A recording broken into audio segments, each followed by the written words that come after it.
MagnatesMedia is a YouTube channel known for its incredibly high editing standards, professional-grade content, and of course, a production budget that's through the roof. They use expensive editing software and high-end equipment to create their mind-blowing videos.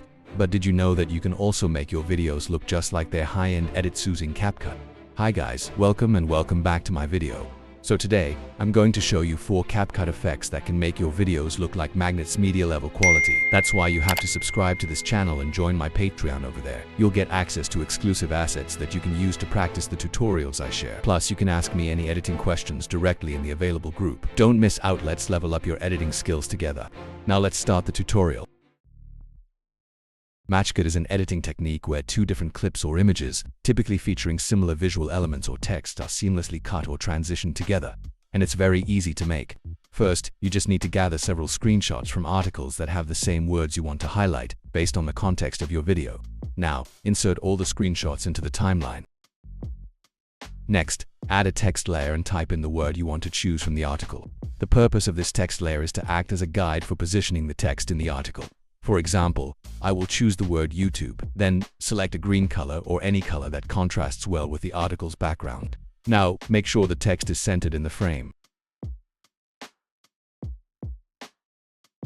After that, you just need to position each word in the article so that its size matches the text we created earlier.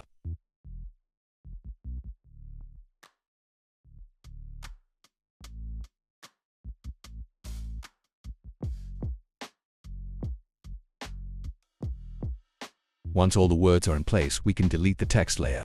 Then select all the article clips and compound them. Now, you only need to adjust the speed of the word transitions by tweaking the speed settings. And the result is going to look like this. To enhance the effect, I'm adding a filter called 1998 and setting it to the lowest intensity.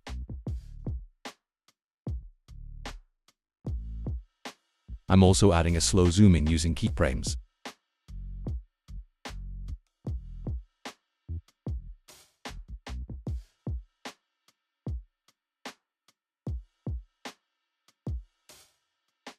Lastly, I'll apply a hazy effect to focus on the selected word. And the result is going to look like this.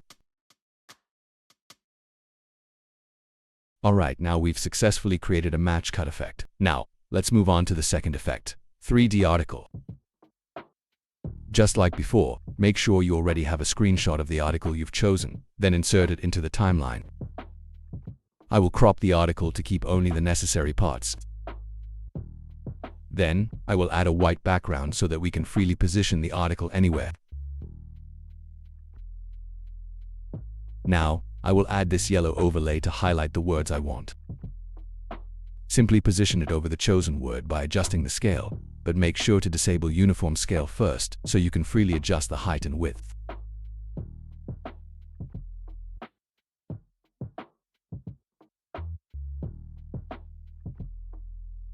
Now, change the blend mode to multiply. I will choose slide right as the in animation and set the duration to 1 second. Now, compound the layer.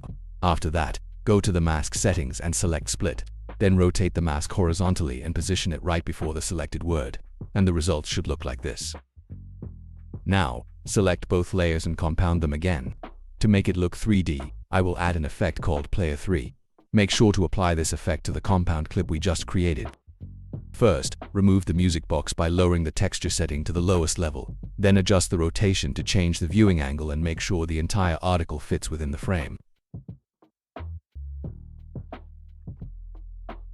Now, we can return to the main timeline. I will slightly increase the scale, then start animating it by creating a simple scroll from top to bottom movement.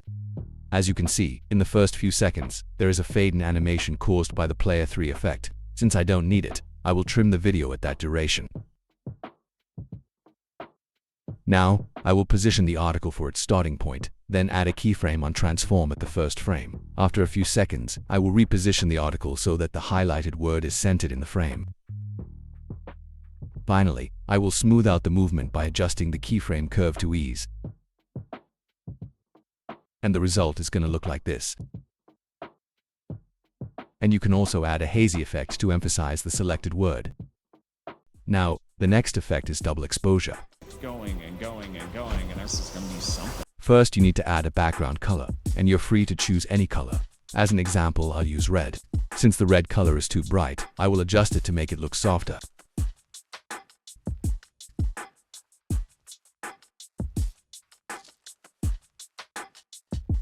After that, I'll import a few clips of Elon Musk, which we will use for this video. Then, I will remove the background from these clips using a custom brush to get a cleaner result.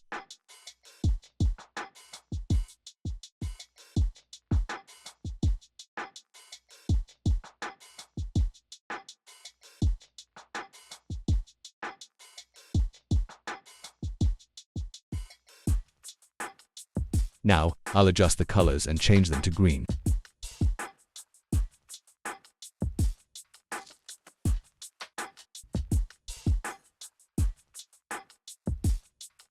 Next, I will add some random screenshots, including photos and articles related to him, as overlay layers that will later be blended with the main video.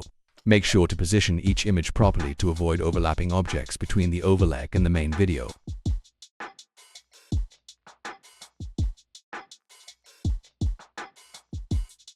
Then, I'll apply a transition called down and add it between each cut of these overlay layers.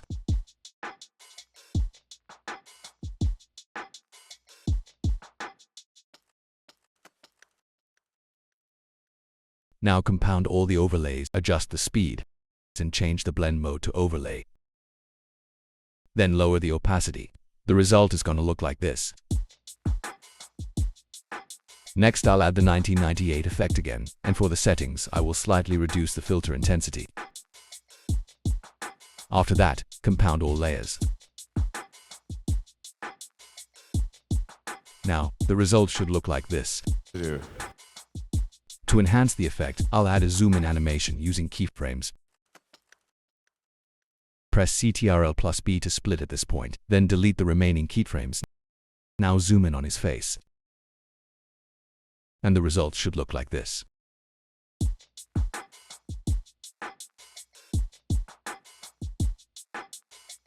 You can also add black bars to make the video look more cinematic. Just add this black overlay and then go to Mask and select Film Strip.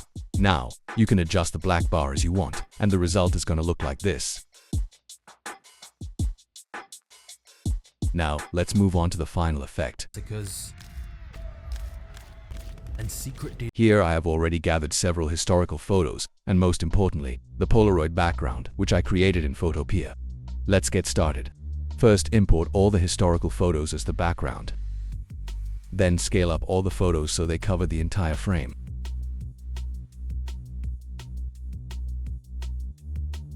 Next, I will import the Polaroid background and resize it slightly. Now, split it according to the cuts of each historical photo.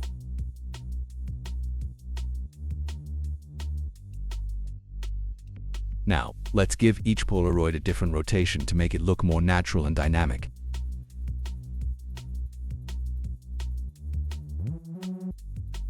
After that, select all the photos, duplicate them as overlays, and place them above the Polaroid background. Now, just adjust the size of the photos to match the Polaroid frame.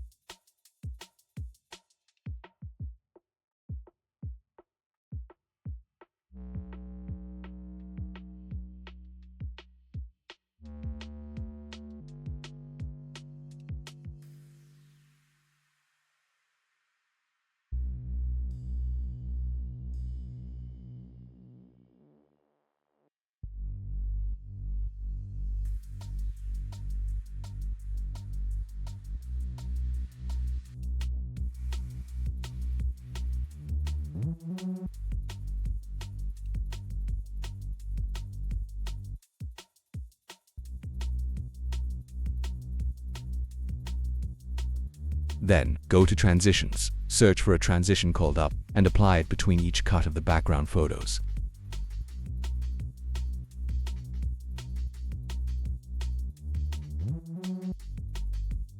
The result will look like this. Next, I'll add another transition, but before that, we need to mark each cut point by pressing M. Now, compound all the clips. Then split the clip according to the markers. Now, I will add the second transition, named glare, to every cuts.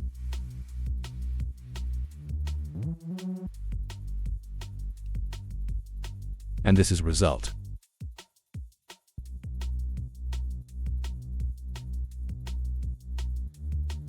And that's the video for today. Leave a like if this video helped you. Thank you guys for watching, and also thanks to my patron for always supporting this channel. If you want to join it, you can check the link in the description. And I see you in the next tutorial.